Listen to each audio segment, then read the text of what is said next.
Em nome do Pai, e do Filho e do Espírito Santo. Amém. Querida irmã, querido irmão, a paz do Cristo ressuscitado habita em vossos corações. Salve Maria Santíssima Virgem Imaculada. Feliz dia do Senhor para você. Hoje é dia 17 de janeiro de 2021. Estamos no segundo domingo do tempo comum. A primeira leitura de hoje é primeiro livro de Samuel, capítulo 3, versículos de 3b ao 10 e versículo 19.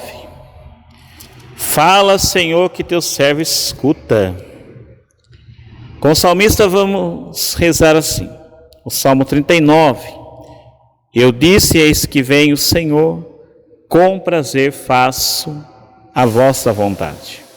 Repetindo, eu disse, eis que vem o Senhor, com prazer faço a vossa vontade.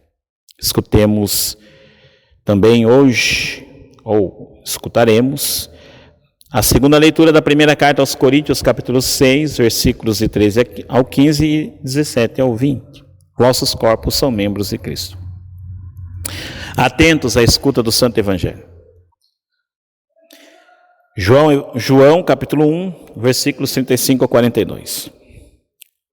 Naquele tempo, João estava de novo com 2 de seus discípulos e vendo Jesus passar, disse, eis o Cordeiro de Deus. Ouvindo essas palavras, os 2 discípulos seguiram Jesus. Voltando-se para eles e vendo que o estavam seguindo, Jesus perguntou, o que estáis procurando? Eles disseram, Rabi, que quer dizer mestre, onde moras? Jesus respondeu, vinde ver. Foram, pois, ver onde ele morava e nesse dia permaneceram com ele. Era por volta das 4 da tarde. André, irmão de Simão Pedro, era um dos 2 que ouviram as palavras de João e seguiram Jesus. Ele foi encontrar primeiro seu irmão Simão e lhe disse, encontramos o Messias, que quer dizer Cristo. Então André conduziu Simão a Jesus. Jesus olhou bem para ele e disse, tu és Simão, filho de João, tu serás chamado Cefas, que quer dizer pedra. Palavra da salvação. Glória a vós, Senhor. Que as palavras do Santo Evangelho perdoem os nossos pecados. Assim seja. Espírito Santo, doador dos 7 dons, ilumine nossa mente e nosso coração para bem compreendermos a palavra que nos foi anunciada. Hoje a liturgia nos fala de chamado, vocação. No Evangelho temos João Batista, o grande santo profeta, ali entre o Antigo e o Novo Testamento, que veio para preparar o caminho do Senhor. Estando ali exercendo o seu ministério, eis que Jesus passa e João Batista aponta e diz, eis o Cordeiro de Deus.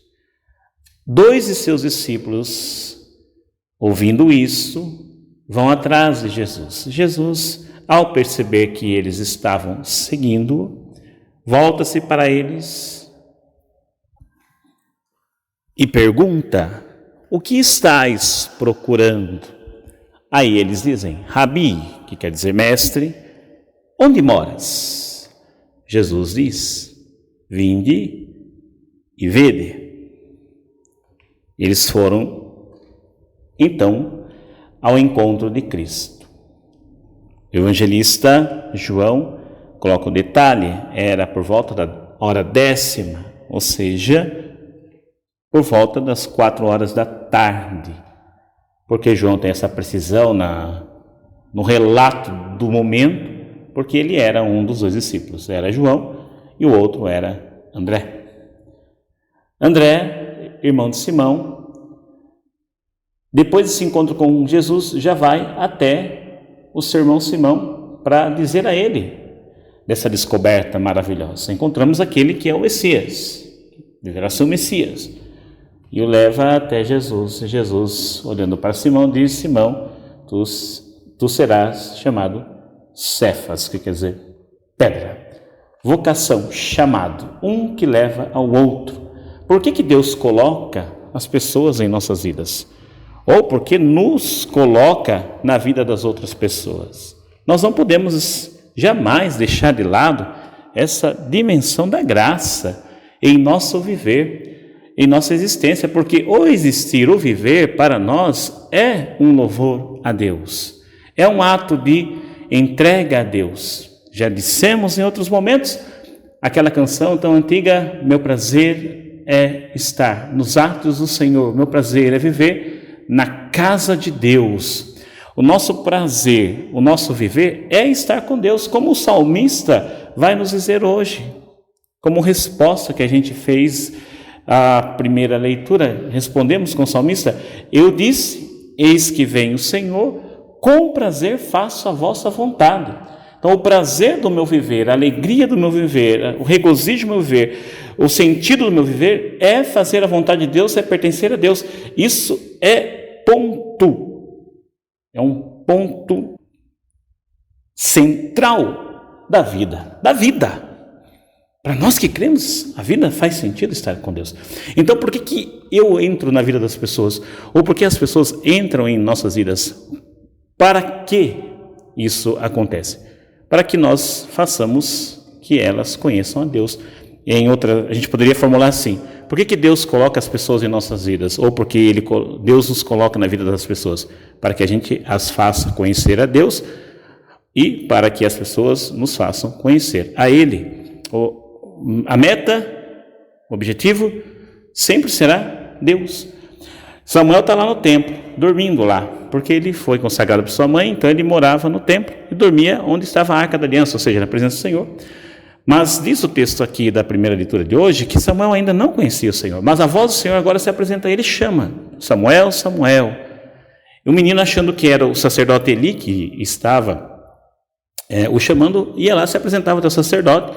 O sacerdote dizia para ele: não sou eu que estou te chamando, volta a dormir, menino. Isso se repete, são 3 vezes que acontece esse chamado, e por 3 vezes o menino Samuel se dirige ao sacerdote Eli, que compreende na terceira vez: espera aí, sei o que está acontecendo aqui, é o Senhor que está chamando esse menino, e dá uma orientação: olha, quando você voltar para lá, e se te chamarem de novo, você vai dizer: fala, Senhor, que o teu servo te escuta.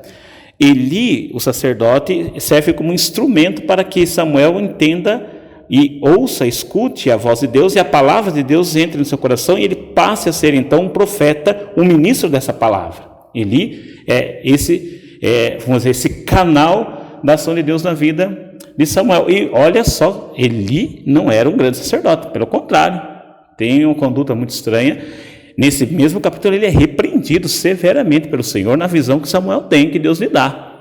E você vê então que Deus se vale das pessoas. Às vezes a gente fica esperando ser mais, uma pessoa não é tão boa assim, tão santa. Claro que se a pessoa for uma pessoa santa, uma pessoa que viva a palavra de Deus com muita intensidade, de verdade, vai facilitar muito essa comunicação de Deus para o outro. Mas também, mesmo que essa pessoa tenha ali seus escorregões, suas limitações, suas misérias, seus pecados, mesmo assim, mas se ela é temente a Deus, confia em Deus, ela pode sim ser canal da graça de Deus para as outras pessoas, fazer com que as pessoas entendam e escutem a voz de Deus. E assim a gente olha com mais misericórdia para os padres, para os bispos, que muitas vezes também têm suas falhas, seus deslizes, mas são para nós canal ou canais da graça de Deus, apesar de suas misérias, porque é Deus quem se comunica. Então a gente entra na vida das pessoas, as pessoas entram em nossas vidas para que a gente as apresente a Deus. Foi assim que João Batista fez. Ele apontou o cordeiro para aqueles seus discípulos, que eram discípulos dele, mas não tem problema, porque não sou eu a meta, não sou eu o objetivo, eu sou apenas aquele que prepara o caminho, vai até ele, vai até Jesus, eles vão até Jesus, e assim acontece. André faz experiência, já leva Jesus até o sermão, ou leva o sermão, Pedro, até Jesus. Samuel ali no templo, através do sacerdócio de Eli leva, faz com que Samuel tenha contato com o Senhor, e assim o tempo todo. Nós somos criados, existimos para pertencermos a Deus. Nossa vida deve ser um eterno louvor, como diz a segunda leitura de hoje, nos lembrando bem: vós sois templo do Espírito Santo, sois de Deus, pertence a Ele, então cuide do seu corpo, cuide da sua vida como algo sagrado. O Senhor nos abençoe, nos livre de tomar um discurso eterno. Amém.